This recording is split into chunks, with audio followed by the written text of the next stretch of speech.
I think the coolest thing about sculpting for me is the purpose of the art. Again, the production of it is hard work. There's fun in it, but there's also just a lot of stress getting to the final product. But when you see the recipient and the purpose of it, how it impacts people, that's the reward. And what about the longevity aspect? I mean, doesn't it have that effect on you, knowing that your piece is going to be here long after you're gone? It's an interesting thought because this particular piece is poured in 316L low carbon stainless. Outside, like the heroic of this in the National Shrine, Mary Mother Church, can probably outlast the pyramids. It's kind of strange, freaky almost, that when we're all gone, you know, in 10, 20,000 years, that piece could still be there, or more. It won't ever go away. The concrete base will probably fall apart if there was no human being to maintain it. The piece would eventually fall, but it's going to sit there till the end of time. Wow, like Planet of the Apes. Yes. What have you done? You fools!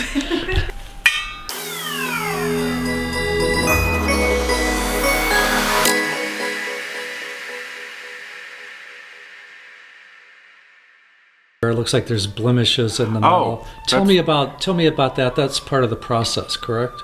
That's a stainless steel casting that's not finished. That's been poured it's in what's called the chasing technique, and that's called finishing the metal. So the little circles and dots are spots that are going to get welded and hand chased out to match the original. That's a 316L low carbon stainless model, just like the one that we unveiled in the Vatican in 2001 with John Paul. Wow, neat. Then tell us about the Lindbergh sculpture while we have you here. Oh my, which part? That one goes on a lot. Yeah. Well, I was commissioned by my friend Jack Shar and his wife Debbie in 1981 to start a company to produce limited editions. And the first piece we did was Lindbergh. We sculpted it and we cast 100 bronze and 5 stainless. And my idea was to place these pieces. They were sold to private collectors, but a number of them were placed in specific locations to honor his flight from the plane being made at Ryan Industries in San Diego, his flying to St. Louis and getting obviously his funding here, backers from St. Louis, naming it the Spirit of St. Louis, then flying to New York and then on to Paris. He really believed in his mission and himself. So my casts are in Paris, the Smithsonian, his Little Falls, his home in Minnesota, NASA Space Museum, because he was a major player to helping man get to space. We dedicated one there with the Mercury astronauts, and that was 1984, with Alan Shepard and John Glenn. Then there's one out in San Diego in a private collection, and scattered all over between, hither and there. St. Louis Lambert Airport, Mill, Minnesota, the Twin Cities Airport, kind of everywhere. But it shows Lindbergh in his flight jacket wearing a tie, because I was told by his friend Bill Atwood that he wore a tie underneath his jumpsuit, so he, just in case he made it, he could pull his jumpsuit off for photographs. I didn't know that until his friend Bill Atwood told me. And then Bill Atwood, when I was actually sculpting the clay, a local channel, Channel 5 came and filmed me, John Albel. After that filming, they televised it. I got a call from this guy named Bill Atwood.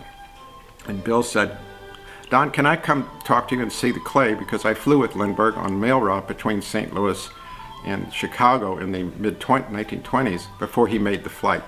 And I was friends with Slim. So Bill said, I want to come out and look at the piece because I have some suggestions."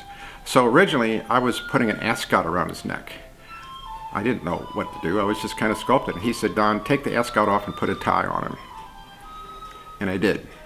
So it's a very original piece because there's been quite a few portraits done of Charles Lindbergh, but mine is one of the few with a tie. I think I saw one or two others, but here's the fun part. Bill Atwood, also flying with Lindbergh, was in a famous movie. Remember the original King Kong movie with Fay Wray?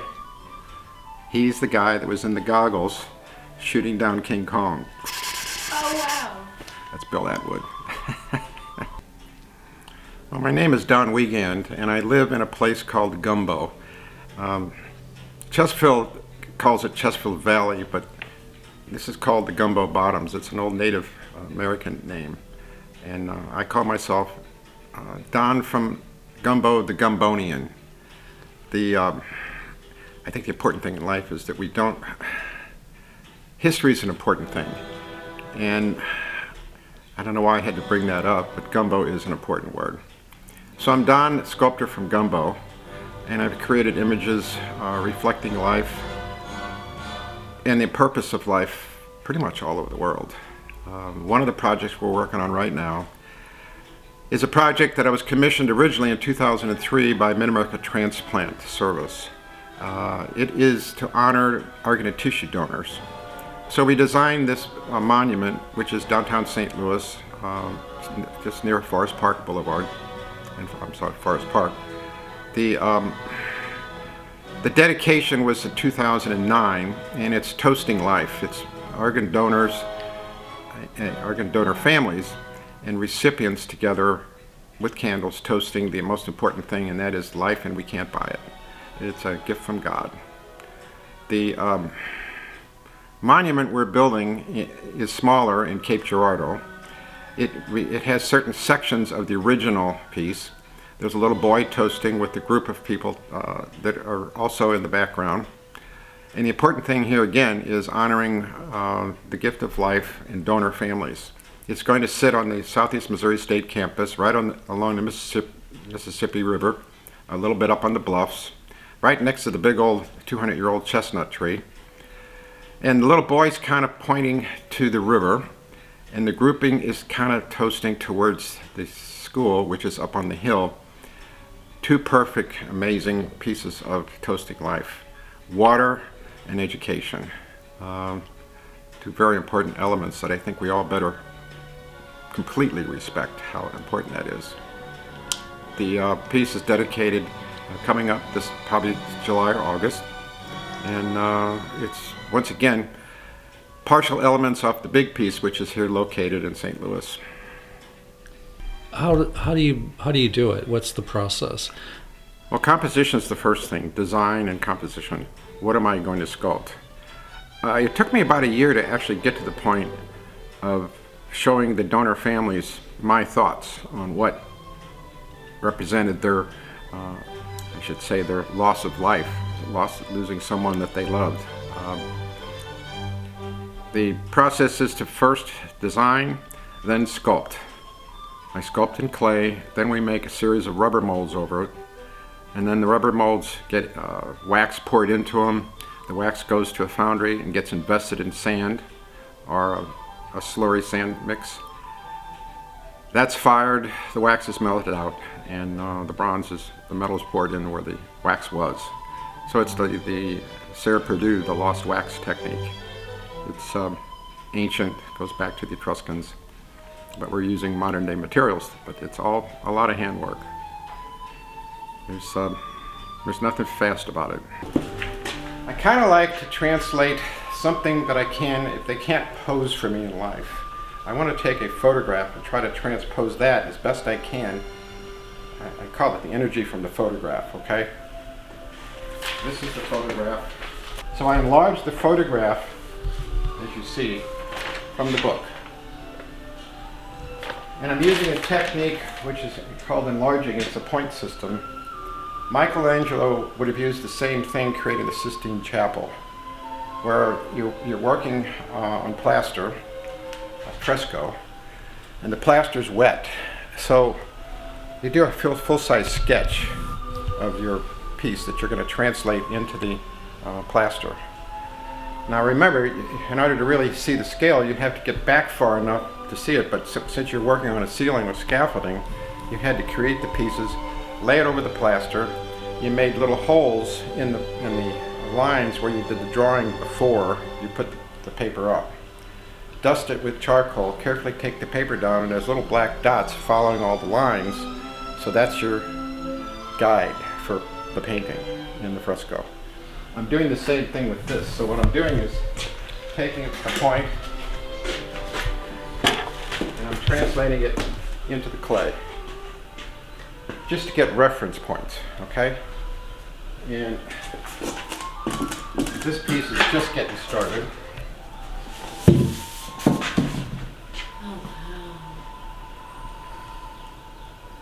Armature holds the structure up. That's the wood. In Missouri, we have the August Busch Junior Wetlands piece in Nevada, Missouri, south of Kansas City. Then we have the Mary Mother of the Church full scale in Laurie, Missouri, at the Lake of the Ozarks, in stainless steel depicting Mother Mary. Then we also have the Fulton piece, Winston Churchill with the Iron Curtain speech. Then at Busch Stadium I have Gussie Busch, and at Kenrick Seminary in St. Louis we have the Eternal Priesthood. So those are Missouri monuments that we've done. That's awesome. Well, I was sculpting Gussie Busch in 1982 for St. Louis University, and that was working with Father Paul Reinhardt, who was the chancellor of the university at the time. And one day he called me and said, "Don, Bob and Dolores Hope are in town because their daughter Linda went to St. Louis U, and we'd like to come out to the studio." So I said, "Sure." They were talking about me sculpting something on Bob. Well, Dolores came, his wife, but Bob went to the golf course. So in the meantime, I started thinking about sculpting Bob Hope. Nothing happened until the 1990s when my friend Michael Fagan was out on the West Coast talking to and dealing with some Marine Corps ladies and gentlemen, and met Lieutenant Colonel Pat Messer, who was retired Corps, who was working with General Carl Mundy in Washington, D.C. for the USO. And they started having an idea that because after Desert Storm was over, Bob quit doing his tours, and the NBC specials, the Christmas specials that were always playing, let people know about the USO and that this is private funds. There was no government funding of the USO. It's a private organization. So I took on a project for Carl Mundy to sculpt Bob for the USO in Washington, where I donated a number of casts that they would give to the headliners in DC and New York that would come receive the Spirit of Hope, and that would be the draw for them to sell tables to raise money for the USO. I'm proud to say my cast raised millions for the USO and helped keep it alive in the 90s. After Desert Storm was over, I said the people lost track of Bob Hope and remembering that the USO needed help. So I'm proud to say that we did make a major contribution to help save that great organization, which entertains men and women serving our country all over the world. So Very people nice. like John Glenn, Walter Cronkite, President Bush received our Spirit of Hope. I was sitting at the table with Walter Cronkite's assistant when he presented the Spirit of Hope Award, and we were on the Intrepid aircraft carrier in New York. I think it was 1999. Anyway, she looked at me and said, "You know, Mr. Cronkite, as well as he did unbiased news," which he just read the news, he's received a lot of awards. This aircraft carrier, the Intrepid, could carry all those awards, and he couldn't hang them all up. There's not enough space. But Don, he's never received anything like this before. He'll put this over his desk. That's fun. great. That's awesome. More stories. Well, I did the Mark Twain sculpture. Sorry, that's it. Oh, I did a piece on her. We were coming back actually from Paris in 1984, and Ray Pigeony at the time, who was director of the Missouri Historical Society, Jefferson Memorial, said, "Don, you need to do a piece on Samuel Clemens, Mark Twain." And I thought about it, and I thought, okay. So I went to Mohis and found photographs, which I can show you, the one of him lying in bed about 1895, starting his book Pudd'nhead Wilson. And that was in Hartford, Connecticut, in his Hartford home. And that's how I sculpted him, writing in bed. So we presented President Reagan in the Oval Office from the state of Missouri in 1985, a Mark Twain, one of my Mark Twain sculptures. Very good. Did you get to meet him? Oh yeah, Oh, was he You know, nice? it's amazing. I was standing, I'll show you a photograph. If you see the photograph of us all together, it was Michael Fagan, my partner Jack Shar, Senator Danforth, let's see, Mike Watunsky from McDonnell Aircraft, McDonnell Foundation. Everybody's normal color, but I'm standing next to the president and I'm purple. I was scared to death. I kept wanting to go, what? You know, it's one of those moments where, and it was in the Oval Office, so I was standing there, and you know, one thing I noticed, and Hal Holbrook told me the same thing. He always had pads in his shoulders. He was an actor. He looked great, stood very well, spoke very well, but the pads made his head look small. Just my opinion. So it was very fun when we were standing next to him, because I told him a little story about when I was sculpting the original clay of Mark Twain. I was using a French clay, which is a water clay, which you have to keep covered. One morning I was working on it. This is sculpted in the piece originally. A little tree frog, a Missouri tree frog, jumped out and landed on his arm. So this tree frog started living on my sculpture while he sculpted it. Now, I don't necessarily believe in reincarnation, but I kept talking to him like, is that you, Samuel? Talking about his jumping jumping frog from Calaveras County story. So I made a sculpture of the tree frog, and when anyone that bought one of my sculptures, I gave them one of the tree frogs. Well, I presented Reagan the first tree frog in the Oval Office. That's exactly what it is. For me, what intrigues me with art is, why am I doing it? Is there a purpose besides just making me feel good about myself? It's got to be more than that. It has to have a function to serve. Otherwise, I'm really not that excited about it. The more it serves and the more it does to honor life, that's my goal.